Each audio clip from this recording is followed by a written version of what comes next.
Welcome everybody, this is Nick with O3 Drop. Thanks for tuning in today.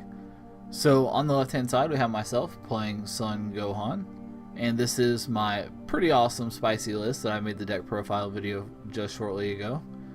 And on the right hand side we have one of our local players playing his Beerus deck. Now this is at our weekly BCC tournament, so this is a pretty casual tournament. Now I also do believe the player on the right is still pretty new to the game. I know he's been there for at least a little while, but he is still pretty new. So I did win the role, so I will be going first. So I'm glad I got a chance to record some of these matches for you guys so you can see how the deck actually plays out. Luckily against Beerus isn't really a super aggressive leader, so it pretty much worked out. I got pretty lucky. So here we go. I will go ahead and play down a Blottos for energy and tap it for pain and pass turn. So over to his turn, and he's going to go ahead and play down a Beerus and tap it for a Majin Buu. And he's actually going to swing in with his leader. Let's see if he chooses to combo here.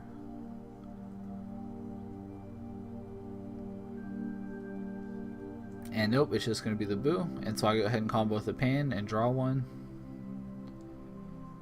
So remember, in order to draw with the pan, it does have to be down in your battle area.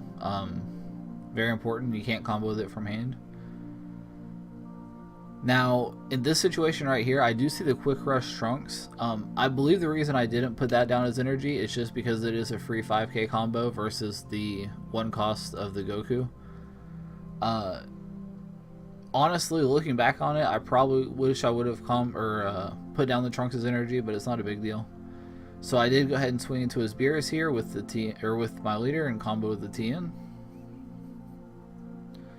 So he's just gonna go ahead and take that one, and I'll go ahead and use TN's ability. So one to the drop, one to my hand, and pop the Majin Buu. And then I will go ahead and do it again. One to the drop, one to my hand. Awaken, draw two. And then pass turn. Now, with TN's ability, because it does say up to one, you don't have to have a valid target on the field to be able to use it, because obviously you can just choose 0. So honestly, I think that's probably what makes this deck be able to run, is the fact that you can awaken on turn 2 if you have it. So we'll see what he chooses to do here.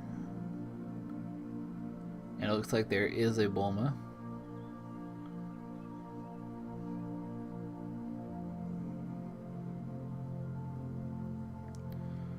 So I don't think he had a chance to add any of the new Tournament of Power cards to his deck yet. I think he basically got access to them right before the tournament started, so he didn't really have time to switch them in. So he does go ahead and grab, though, the Dabbing Whis. Yeah, I think once he adds in the Whis and the Beerus from the Tournament of Power sets, the deck will actually get a lot better. That new Whis is really good. I definitely like it. So here he tried to go ahead and play the Senzu Bean, but I had to let him know that that's something you do during your combo step. Not a big deal. So it looks like he is going to go ahead and swing on my leader. And I asked him if he was going to pop the TN. I didn't realize that Beerus had to have 3 energy in order to do his effect. I thought it was 2. The other thing, which I'm going to end up realizing later on, is that it's actually only a 2 cost on the front side, so he can't pop TN anyway. At least not on his unawakened side. So he does go ahead and combo up to 15 right now. Let's see if he combos anymore. Alright, and that does make it 20.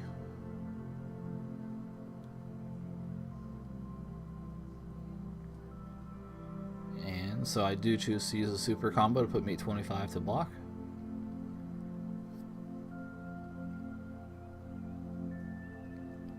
And it looks like he's just going to pass.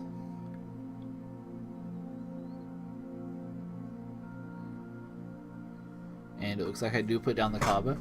So the reason that I put the Kaba down there was just because I wasn't going to use its effects, because I didn't want to take any more life for myself if I didn't have to. To be honest, the way the meta is at this point, I really want to stay at 4 life at all times if I can with pretty much any deck that I play. That's one of the reasons that I personally am not a huge fan of Ginyu, just because a lot of Ginyu players will take lives to gain double strike even after they're at 4 or less, and I'm not really a huge fan of that. So if I don't, if I don't have to take any life at that point, I won't. So I do go ahead and swing with my leader and draw the 1, and he does choose to negate. So here, I know he can kill the Pan with his Beerus on the next turn, so I want to go ahead and make sure that I combo with her before that happens. I don't want to pay the 1 energy and then not get the draw. So I did go ahead and swing and combo up to 15.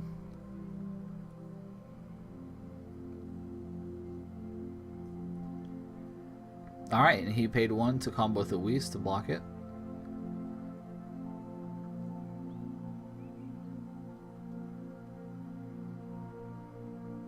To be honest, in the next set, I don't know how much,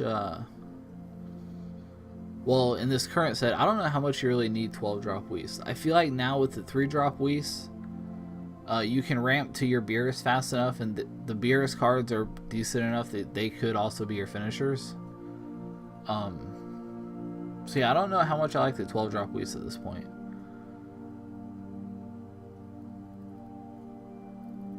So here he said he was just going to pass, and I was like, well, you should probably still swing just to kill the TN. But that's when he reminded me that on Beerus' unawakened side, it's actually 2, and I'm terrible, so stuff happens.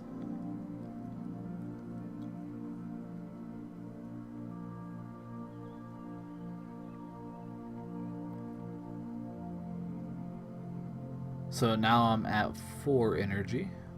So this is the turn preferably where I would play the hit. So that way I can set myself up for a kill next turn. So I go ahead and swing in with my leader. Draw the 1.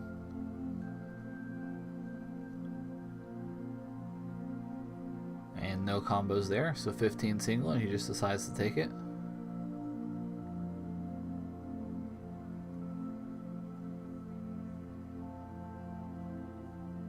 And I believe this is where I'll play the 4-drop hit.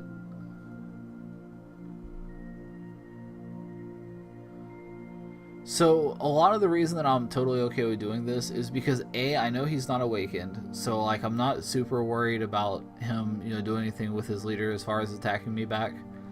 And B, with the hit, I get to look at his hands. Like I know, okay, so you look at his hand, it's 3 Whis, a Beerus, and 3 Piccolo. He can't use the Piccolo until he's at 4 or less, so I'm not worried about those. The Beerus costs 7, he's only at 3 energies, I'm not worried about those. So that leaves the 3 Whis. The blocker Whis could be a problem if he plays it, but he would have to tap out to do that, so I'm not super concerned with that. So I went ahead and got rid of the other 2 Whis, so that way he can't ramp his energy any harder.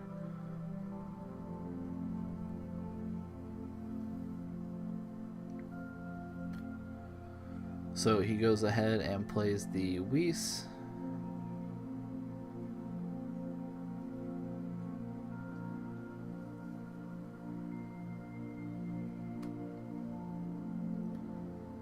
And I guess he's going to swing at my leader. Well, yeah, I think he realized he didn't want a combo, and there wasn't really a whole lot he could do. So he's just going to pass turn. Back to me.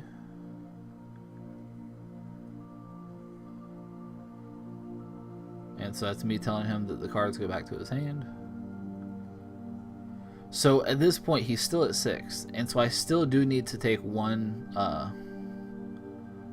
more life from him before I actually swing with my leader. So depending on what he does here with the Whis blocker, that could kind of get in my way. However, at the same time, the Whis is kind of the only blocker he has right now, and he's still at 6 life, so it would also make sense to just let these go through. And it looks like that's what he does. So now I'm going to swing with my leader. And he says no negates. So draw for the auto. Now again, so here I go ahead and remove, so I gain 5,000 automatically, plus I get triple strike.